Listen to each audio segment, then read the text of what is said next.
Laurie Hawn, welcome to Plane Talk. Thank you. Great to be here. The nice thing is I don't have to explain anything to you. I recognize some of it, yeah. How long have you had this thing? I've had this now for 6 years, and it's a testament to what a coat of paint can do for an airplane. Yeah.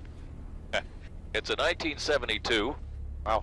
But it's got the big engine in it. In the summertime, I've got it on floats. Okay. So I have the big prop and the big engine. How big is fine big for the big engine? It's 180 horsepower. It's a Lycoming 0360. And for this size of plane, that's about That's good. that's as much as you need. The L-19 we had in Germany had all the radio gear stripped out. Had a 260 horsepower Ranger in it. Oh wow! And light as a feather. Man, that thing performed. Oh, 60 degrees of flaps. You can actually get it to back up airborne. Oh, you're kidding! I did that a couple times by the tower where you couldn't get enough headwind and you start slowing down, drop the flap. You could actually get it to back up. Jeez. And if you push that button there, that'll turn on the noise canceling. Yeah. That makes a hell of a difference. That's nice, isn't it? Wish I had that question period. Noise canceling. There's been one F-18 land here that I'm aware of, and that's the one, the dual in the museum. An F-18 landed here? Yep. Al Kettville, who is the first CO, a very good friend. He brought it in here with, I forget who's in the other seat, but it's the two-seater that's in there. Sure, that's a short runway for F-18. Well, F-18 will land fairly short if you work hard.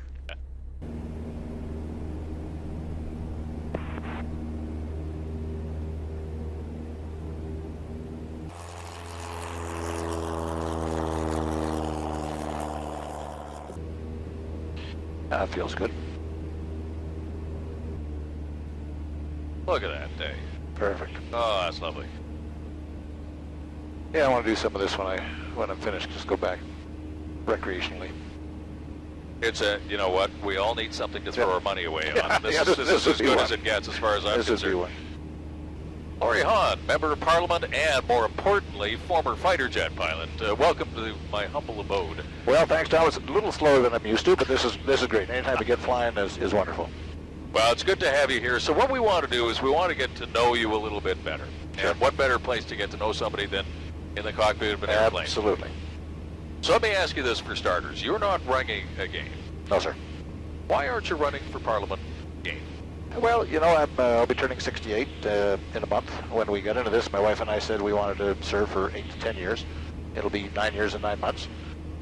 Between us, we'll have worked for a century at that point. And we said, yeah, that's a big round number. And I want to spend time with you know, family and grandkids. Got 2 of those now, and you know, I wanted to leave when people were still saying, at least some are still saying, please don't go, because they will eventually stop saying that. And on the other sort of downer side, I guess, Jim Flaherty's situation didn't make my decision. It was already made, but it certainly reinforced my decision, because you know what? I'm in the 4th quarter here, and to use a football analogy, I can't count in overtime. I don't want to do stuff before the 2-minute warning. So, you know, we had a good run. It'll be 10 years pretty much, and it's just time to move on. What are you going to miss? What I won't miss is flying back and forth across country twice a week. What I will miss is some of the people, some of the things I got to do. You know, I got to do stuff that, you know, the vast majority of Canadians never get to do. I mean, spending 5 Christmases in a row with the troops in Afghanistan, you know, waking up Christmas morning in the Panjwai at a forward operating base was the best. I was there a couple more times. Doing some of the things we did with defense generally. Some of the overseas trips, you know, going to the 70th anniversary of D-Day last June was pretty special. So, and you know, standing up in the House, standing up in Parliament and saying, hey, how many guys get to get up and speak in the House of Commons or wherever their country is, and just being able to talk to people like the Prime Minister of my country. You know, if I want to talk to him, I can go walk up to him and say, hey, Prime Minister, you know, what's up? So there's a lot of things I'll miss. You know, like anything else, there's good and there's bad, and you take them both. Did your view of politics change in the 9 years that you've been here, from what it was on your first day to what it is now? Yeah, in some aspects. I mean, what has increased, regrettably, I think, is the partisanship. When I got here, there was a lot more. It still happens, but I find it's less often. There's a lot more across the floor collegiality, a lot more cross floor cooperation. I mean, I did some things with people like Bob Ray, you know, with respect to the mission in Afghanistan. That I had great respect for Bob, and we got a lot of things done behind the scenes that nobody ever saw. And I just don't see as much of that now, so I think it's not changed for the better. The other thing that has changed not for the better is the level of gotcha politics. And it is not, it's the media, not so much global, but it is the media, and it certainly is the opposition, and some of it. I got 2,500 feet that says that was the right answer. I know. But it is true, and I won't go into who I think does, but it's there. People are just looking for something to be angry at, looking for something to pick at, and I just find that a little tiresome more than anything else. How did you change over 9 years in politics? Well, I think some people may disagree, but I think I actually got less partisan, maybe more patient, maybe more understanding, maybe more resigned to the fact that, this is the way it is, I can't change it, so I'll pick my moments, I'll pick the folks that I want to associate with, or the ones I don't want to associate with. But just, take people as they are. We get cranky at each other, with rhetoric across the floor and so on. But you know what? I think I came in with the attitude, and I've maintained it, that everybody who comes here does it for the right intentions. They want to make a difference. They want to make a positive difference. Obviously, we all come from different backgrounds and have different priorities and different viewpoints on things. And I've tried very hard to respect other people's viewpoints, even though I disagree with them. I can still respect that they hold them. And so I've tried to be better at that. You're not always successful, because everybody has moments like, God darn it, you just really pee me off. But that's called life. If there was one thing that you could change about politics after 9 years here, what would that one thing be? Well, I think it's not just politics, but I think it's Canadians in general. We seem to be unable to have a rational, respectful discussion about difficult issues. Things that are emotional, and things like abortion, things like capital punishment, things like your right to die or dying with dignity, or physician-assisted suicide. There's some very, very strongly held positions on both sides of any tough issue like that. But people tend to, put themselves in at one end or the other, or people try to put you at one end or the other, and there's not much room left to discuss in between. And that really disappoints me. When people ask me, for example, they say, are you pro-life or pro-choice? I say yes. I'm not, I'm somewhere in between. It depends on the circumstance. I'm not going to let you put me in a box at one end or the other, so then you can yell at me because you're in the other end. We need to just calm down, disagree with people respectfully, but understand that their opinion is just as validly held as yours. I just wish we could do more of that. I want to ask you some personal questions now. What is your greatest fear? At the moment, crashing. I have full confidence. That's a good thing. No, I think, I won't say that. I think running out of things to do before I run out of life. I want to go at 1,000 knots with my hair on fire doing something. And I say 1,000 knots figuratively. What is your greatest guilty pleasure? How much fuel do we have? Never enough. Yes. That's true. Yeah, the three most useless things are altitude above you, runway behind you, and fuel on the Bowser. But exactly, yeah. Something like sitting with a big glass of very expensive single malt whiskey, smoking a very expensive cigar after a very rare steak, and a very expensive bottle of wine.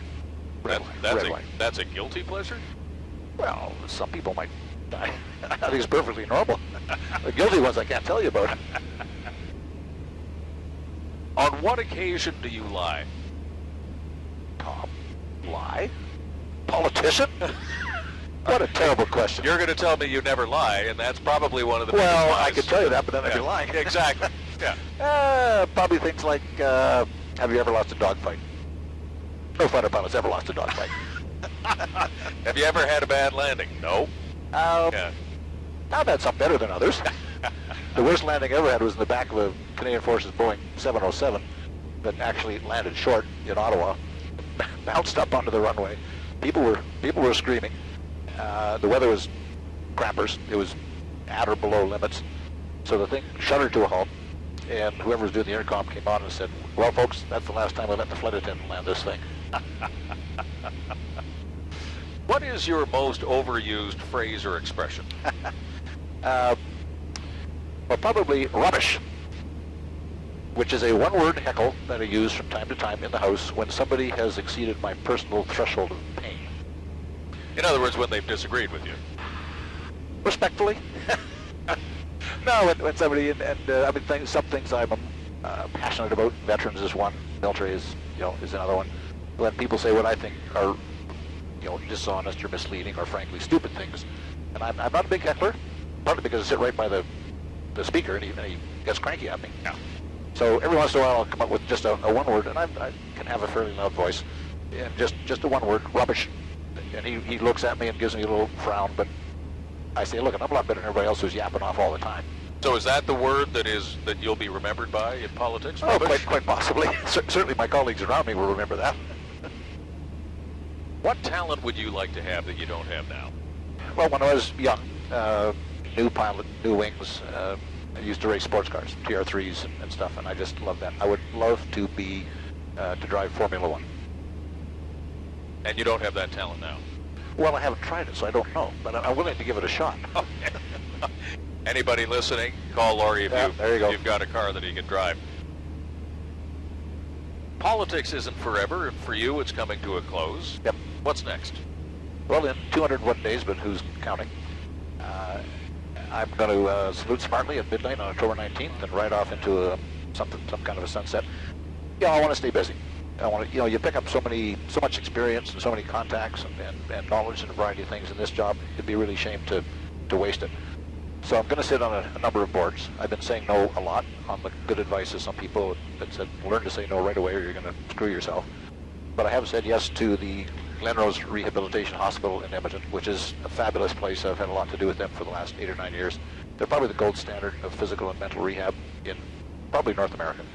So I want to sit on that. I want to sit on 2 or 3 more boards, areas that interest me, some cultural things, things like Edmonton Opera. I'm just using that as an example, or the Citadel Theatre, or the Edmonton Police Commission, or something like that. So a variety of related things, and then rotate them every 2 or 3 years.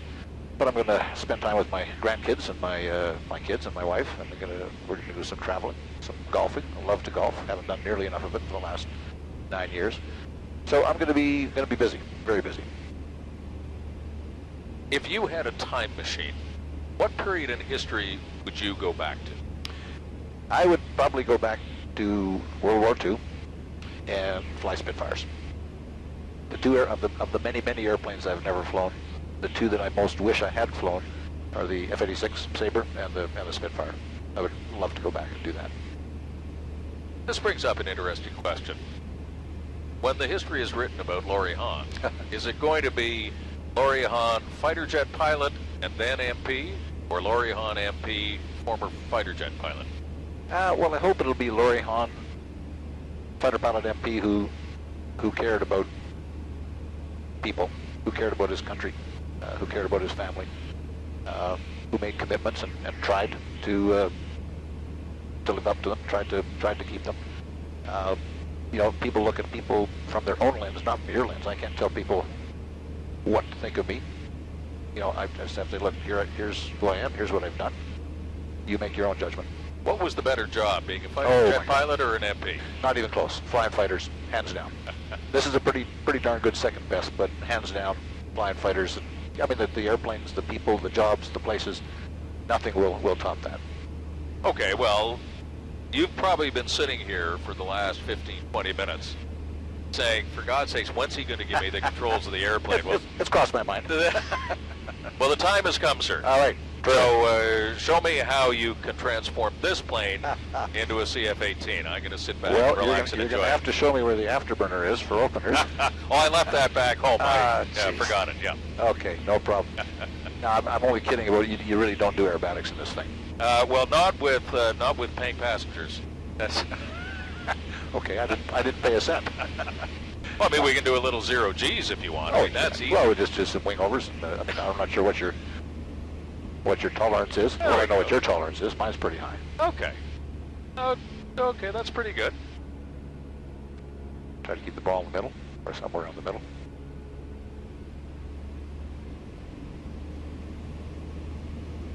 I see you know a thing or two about flying. Well, we've got a couple hours in the cockpit. A little over 7,000 in a variety of machines. You want a little 0 G? Oh, I've done a lot of zero Gs. As a matter of fact, now you're about to do a wing over stall in this thing. I'm watching. I'm watching the knots. We're okay. Wonder if we can get that. Oh, well, we can do that. Yeah, let me do that again. Let's do that again. We'll do that again. You can let that float in front of you. All right. What's the VNE on this one? Well, we're hitting a little high here. Okay, sorry. That's okay. What's your 140? 140. Yeah. Comfortable? 140 is comfortable. Yeah. Okay. Okay, here we go. Here we go. Whoops. Whoop. Close enough. There we go. Okay. Well, that brought up a few things that weren't exactly tied down. Okay. Yeah. Right. We're well beyond our B&E now. Okay, let's just fly around. Let's just fly around. Huh.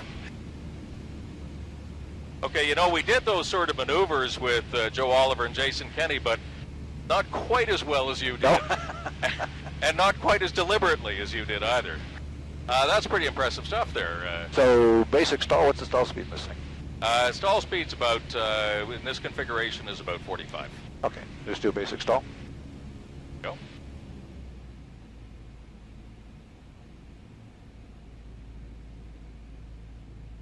Went through 80.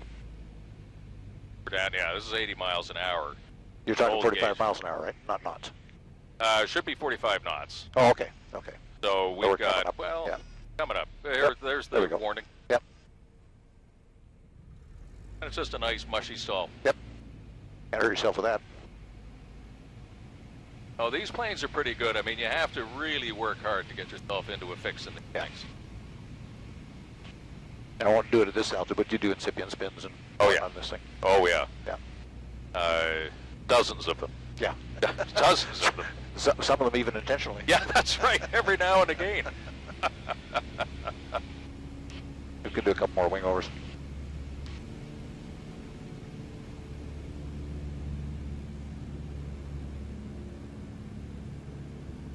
Yeah. Oh, yeah. Oh, yeah. Look at that. You hit the numbers perfectly. Well, I don't want to break your jet. Well, that'd be very kind of you not to break my jet. Yeah. Yeah.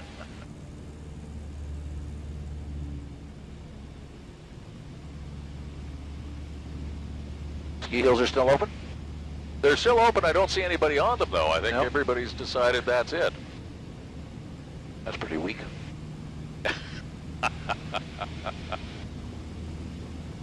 So what's it like on floats? Obviously, it's not as good a performance. It's a bit doggier on floats. Yeah. You know, my cruising speed probably falls from about 110 knots down to about 100. Yeah. Sometimes even less than that.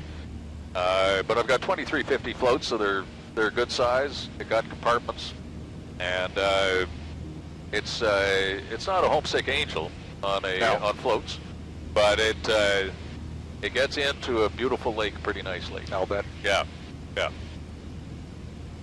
You're having fun doing this. I am. Hey, flying is fun, man. Oh, I know. Yeah. And I will vouch for the fact that you have forgotten nothing about flying. Well, I those appreciate are some pretty cool maneuvers you just did. I was very impressed. I feel inadequate now. No, not at all. Not at all.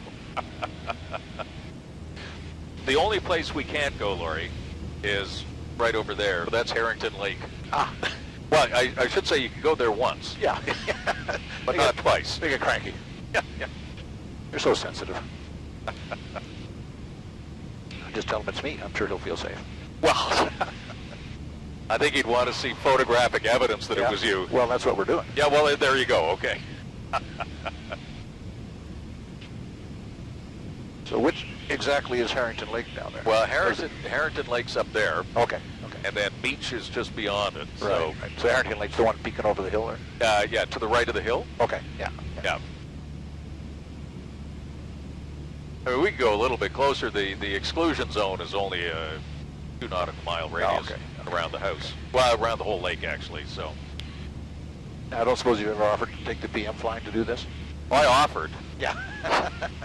He gave me the number of the chief of the defense staff and taken up with him. I'm trying to get, Tom Lawson says that he wants to come up. Well, he should. He's had a few other things on his mind in the last couple of days, but... No, I've known Tom for many years. Flew 104s together. Oh, of course, flew F-18s together. Yeah. He actually took us to one of our trips to Afghanistan. He was flying the Airbus when he was wing commander at Trenton. Okay. You ever tried skis on this? No, because it's tricycle gear. I've landed on lakes with wheels. Yeah. As long as there's not a lot of snow, it's easy enough to do. But tricycle gear, I know some people do it, but I don't know. If I hit a snow hummock with tricycle gear, I just cartwheel. Yeah. Whereas if I'm on the tail dragger, you hit it, you just bounce, keep on going. Yeah. I got actually quite a bit of tail dragger time and chipmunks. Oh yeah. Tiger moth and L-19 and actually the Beach 18. What is it? Portage. Back in the 60s. In those days you could be current on many types, so I was current on the T-33, the Tudor, the chipmunk, and we had expediters as well, so that, well, I want to get current on the expediter too, but I don't know if you've... I've never been in an expediter, no. Well, they call it the Wichita Wobbler for a reason. Because you get into the goddamnest PIO on landing. Oh, yeah? If you don't do it right. And I did a couple of trips, and I was just laughing so hard trying to land. I said, forget it. 3 airplanes is enough. So 30 or more years later, I'd organized a trip for people to go to Cold Lake and do see Maple Flag. Yep. And we were taking them up in a Beach 18, and the guy was there, only had one pilot, so he said, why don't you hop in the left seat? Fine, we'll do that. So we fired it up, and he let me do the flying. We took it up to Bonneville to get gas, and then on up to Cold Lake. And he said, yeah, I was flying it, doing the approach, and he said, you want to land? I said, well, I haven't landed this thing in about 30 years, and it wasn't pretty the last time. And he said, well, he said, when you get it down, because when I was doing it, I was flying like a tail dragger. Yeah. I was trying to almost 3-point it. That doesn't work. Right. So you got to fly it onto the runway, and then so when you feel the wheels are down, hammer it, pin it to the runway. I said, that just doesn't feel right. No, point. Yeah. So I said, no, trust me. I said, okay. So we blew it down, landed it, and I started pushing forward. He said, no, hammer it. So, all right. So I hammered it, and God, the thing just stuck. Rolled out, tail came down. All right, cool. Now I know how to land an expediter. And we did a couple more trips. Well, I got to admit, that was great fun flying with you. That was sensational. Well, thank you. I appreciate the opportunity. Oh, listen, that was great fun. I haven't done so many wing overs since I was desperately trying to get my license. Well, I have to admit, I did bug Michelle Rempel a bit after watching the episode. Michelle, for God's sakes, just relax. It's okay.